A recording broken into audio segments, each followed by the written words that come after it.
Fala galera, beleza? Murilo aqui falando. Estamos ao vivo hoje pelo programa Ansiedade em Foco, tá?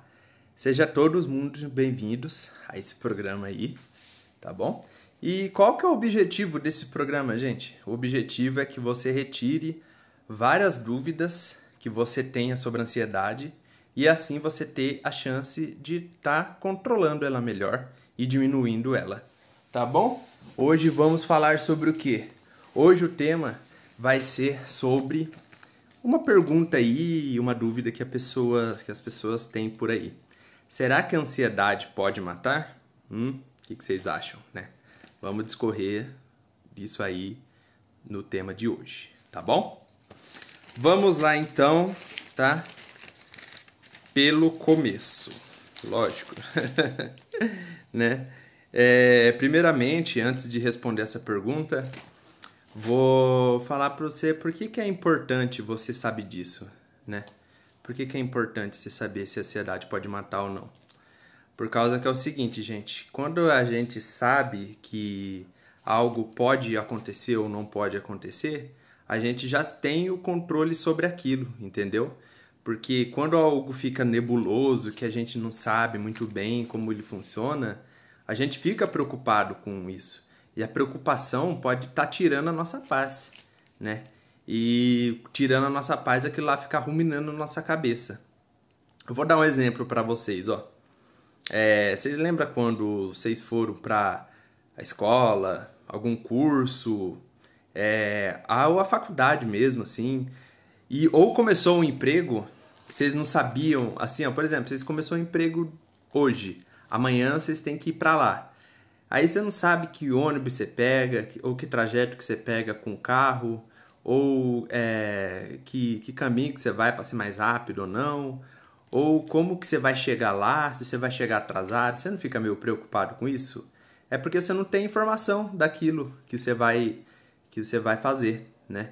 Então, quando você não tem informação ou quando você não sabe sobre o assunto, no caso, como chegar a tal lugar, você fica preocupado mesmo. E essa preocupação é comum até você saber chegar no lugar. Quando você já sabe o que fazer ou chegar no lugar, aí tudo bem, aí tá tranquilo. Eu lembro a primeira vez na faculdade, quando eu tava lá.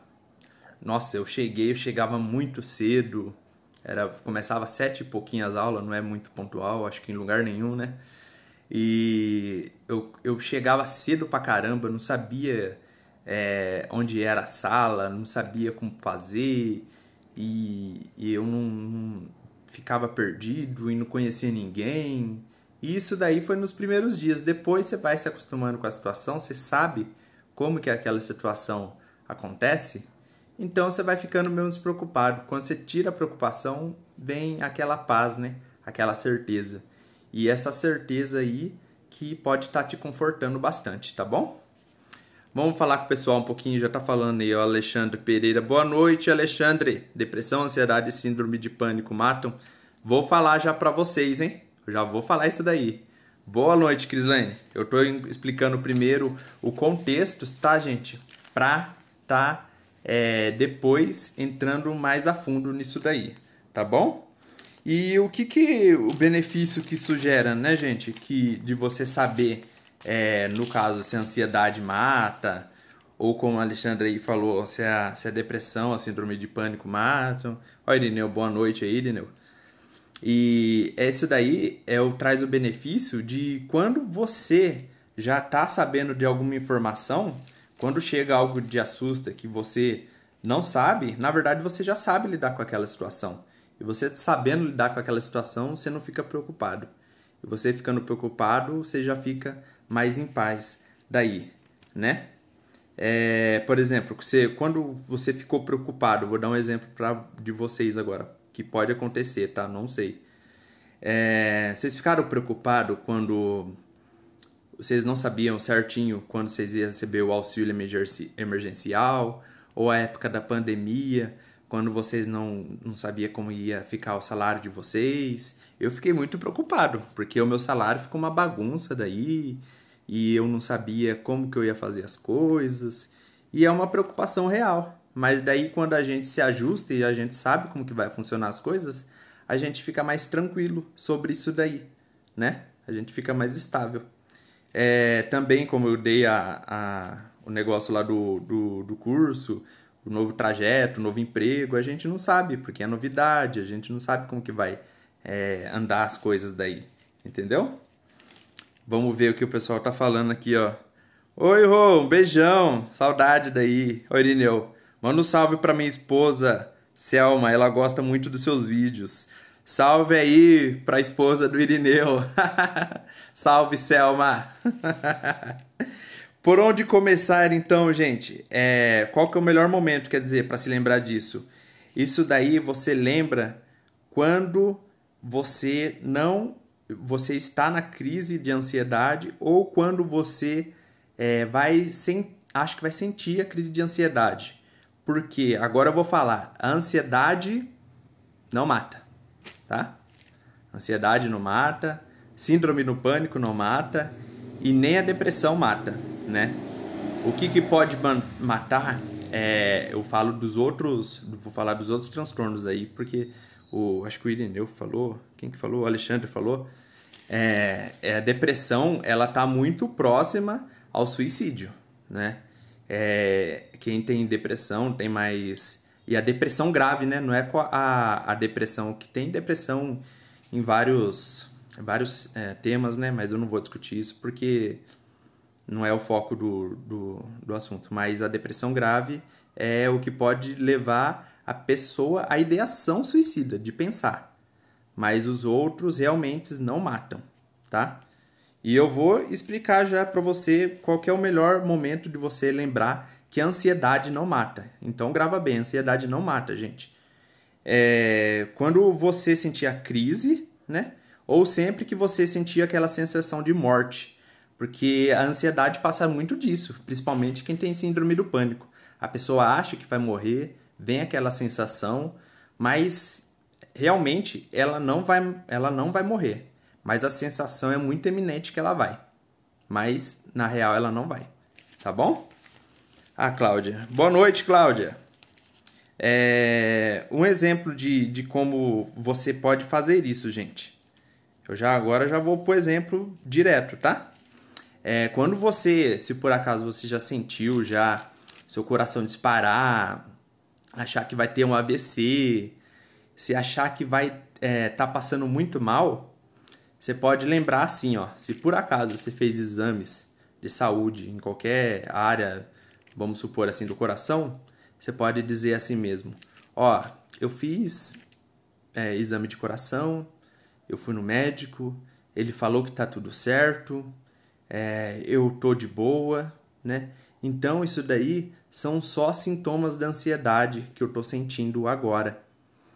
E isso logo vai passar, porque eu já senti isso antes. Se você já sentiu isso antes, lógico, tá? Trabalha todo num jeito real, tá? Para você não estar se enganando, para você estar se dando prova concreta de tudo isso, tá bom? E daí você vai se falando isso daí, você vai tentando... O objetivo é se acalmar e colocar numa reação que aquilo lá não vai te matar, não vai te fazer mal. E daí você pode ir continuando. Fala, eu não vou morrer, porque tá tudo certo comigo, isso daí é só uns sintomas de ansiedade, né? E daí você pode ir até mais longe se você quiser.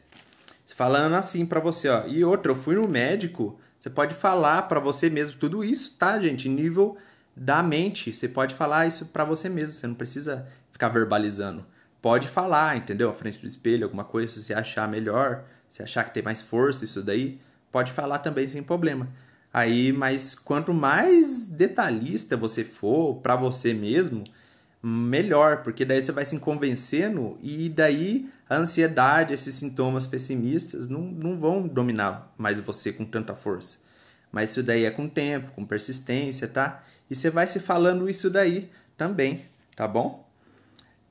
Então tá bom, Murilo, mas é o seguinte, e se eu já tiver com algum problema de saúde também, ou se eu não tiver, eu tiver meio fora da minha saúde, como que eu vou fazer isso daí? Tem jeito também, gente. Aí Se você não tiver nenhum exame médico, né, você pode falar assim para você, ó, eu não fiz ainda nenhum exame médico, né? Eu não sei como que tá a minha saúde, mas agora eu vou correr atrás para ver isso. E eu vendo isso, eu posso realmente ter sintomas da ansiedade, se você já sentiu isso antes. Então eu vou ficar mais calmo com isso, eu vou ficar tranquilo e eu vou fazer o exame. Eu não vou me preocupar, eu não preciso saber de me preocupar antes da hora, né? Aí você já está já trabalhando, você não está colocando o seu pensamento no futuro, você está colocando no aqui e agora. Você está falando assim para você não se preocupar e também você não está deixando jogando a toalha pro problema, né? Você falou que você vai ir atrás para se cuidar, entendeu?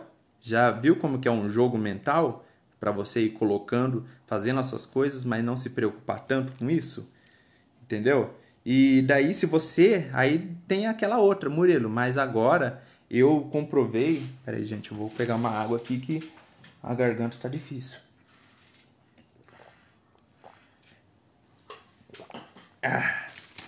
Mas agora eu comprovei que agora eu tenho um problema de saúde. Aí você pode já usar outro tipo de tática. Aí você fala assim, olha, eu tenho um problema de saúde, né? Mas eu tô cuidando disso. E daí você pode também ver se esse problema está associado à sua ansiedade. Será que por isso que eu não tô meio me sentindo mal? Será que é por isso que tá disparando tanta coisa que eu acho que eu vou morrer, tudo? Porque agora eu tô me cuidando. Então não é uma grande preocupação eu ficar desse jeito. Se eu seguir certinho o tratamento que o pessoal me propôs, o pessoal, no caso médico, né? Eu vou sair dessa e eu vou continuar firme comigo. Isso daqui que eu dei tudo é só exemplo, tá, gente? Vocês têm que fazer alguma coisa que tá no contexto da vida de vocês e o que faz sentido para vocês, tá? Se não fazer sentido, não vai ter tanta força assim. Vocês têm que se convencer para a ansiedade chegar cada vez mais fraca e vocês cada vez conseguir diminuindo mais a ansiedade. A Mávia. Boa noite, Mávia. Oi, Fran. Boa noite. A Mávia, graças a Deus, está bem controlar minha ansiedade graças a essas técnicas que você abordou. Realmente, pessoal, funciona mesmo. Coloque em prática. Tá vendo, gente? Já vai falando, tá? Já vai fazendo, entendeu? Já vai colocando em prática. A função desses exercícios é para isso mesmo, né? Sabendo disso agora, gente, que a ansiedade não mata, né? Vocês podem ver que são só os sintomas que fazem mal, que dão aquela sensação que a gente vai morrer, né? Porque principalmente na síndrome do pânico, a síndrome do pânico é o que mais passa também. A ansiedade também passa, mas a síndrome do pânico é o que mais passa realmente essa sensação aí de ansiedade, que a gente vai acabar morrendo, né? Isso daí é muito evidente na síndrome do pânico. E quem tem mais isso, quem tem a síndrome do pânico é bem mais focado nessa parte. Mas também pode usar esses exercícios também, tá bom, gente? E outra coisa aqui, ó. Um exemplo de uma pessoa que já passou bem próxima a mim, tá? Ela um dia me acordou, né? Ela tava ela já tava num grau ansioso um pouco mais elevado e tudo, e ela teve uma crise de pânico. Lembrando assim que as crises de pânico, gente, a pessoa não precisa, nem quem tem ansiedade, às vezes passa por, às vezes, vou recapitular. Às vezes quem não tem nada na vida pode até ter uma crise de pânico, vocês sabiam? Mesmo que não tenha ansiedade. Porque crise de pânico é um negócio assim, que ela pega, vai tendo, a pessoa vai subindo aquele grau de desespero, mas daí ele despenca. A ansiedade não, a ansiedade ela vai devagarzinho. A pessoa tem assim, depois tem assim, depois tem assim, depois tem assim, e ela vai subindo, né, aos poucos. Então é muito bom a gente saber dessas diferenças também. Mas enfim, essa pessoa que eu tava falando pra vocês, ela chegou comigo, acordou eu, falou, Murilo, não sei o que, tudo. E daí ela queria meio que se despedir de mim. Depois ela falou isso. Ela começou a falar comigo, tudo, né? E eu não sabia realmente o que estava acontecendo. Ela falou que o coração dela estava muito acelerado, que estava muito... que o coração dela estava acelerado, que ela estava com aquela sensação de morte, né? E todos aqueles sintomas da síndrome do pânico. Só que a pessoa não tinha síndrome do pânico. Ela tinha o transtorno de ansiedade. Essa síndrome do pânico, esse ataque de pânico, quer dizer, né? Subiu assim de uma forma repentina, mas logo depois já desceu. Então, aí eu comecei a conversar, né? Falar com a pessoa, tudo normal, né? Porque uma que era a pessoa próxima minha e o tratamento psicológico não faz muito efeito. O que a gente pode fazer mesmo é acolher a pessoa. Tanto eu também, como você também pode fazer isso. Não precisa nem ser psicólogo. Às vezes a pessoa quer só ouvir você. Quando uma pessoa estiver tendo uma dica aí já extra, quando a pessoa estiver tendo uma crise de pânico, um ataque de ansiedade, só ouça a pessoa, entendeu? Vai ouvindo ela, vai vendo o que você pode ajudar ela. Aí depois você não foca no sintoma dela. Você foca em outra coisa, perguntar como que tá sua família, como que tá seus filhos, como que tá a sua vida, o seu emprego. Aí você ouve o que ela tem a dizer e depois você vai colocando outros pontos para ela estar refletindo, entendeu? E daí essa pessoa acabou, por fim, para terminar a história, né? Essa pessoa acabou de conversar comigo, ela ficou mais calma assim, falou: "Nossa, tava muito ruim tudo antes de conversar. Ainda bem que agora falando aqui já passou essa sensação ruim." Às vezes a pessoa ela tá precisando também tirar aquele peso de dentro dela, né? Desabafar. Tem muita coisa acumulada dentro dela, então a gente tem que saber se expressar também. A nossa expressão faz muita diferença, tá? Olha lá o pessoal falando: "Oi Maria, boa noite." A Crislane falou: "Já aconteceu isso comigo, realmente, um grau de ansiedade que eu tive muito forte." Realmente pode acontecer isso daí, viu? Não tem quem não pegue. Até mesmo comigo pode acontecer. Qualquer pessoa, ninguém tá livre disso não. A Márcia aí, boa noite, Márcia. Aconteceu comigo, que isso, acabei parando no hospital. É verdade, muita gente vai pro pronto-socorro pensando que é alguma coisa, um infarto, alguma coisa do tipo assim. E vai lá por engano, né? Por engano não, né? Porque a pessoa tá realmente sentindo, mas ela pensa que é uma coisa e na verdade é outra. Então é isso, gente, que eu tinha para falar para vocês, tá bom? Boa noite e tchau.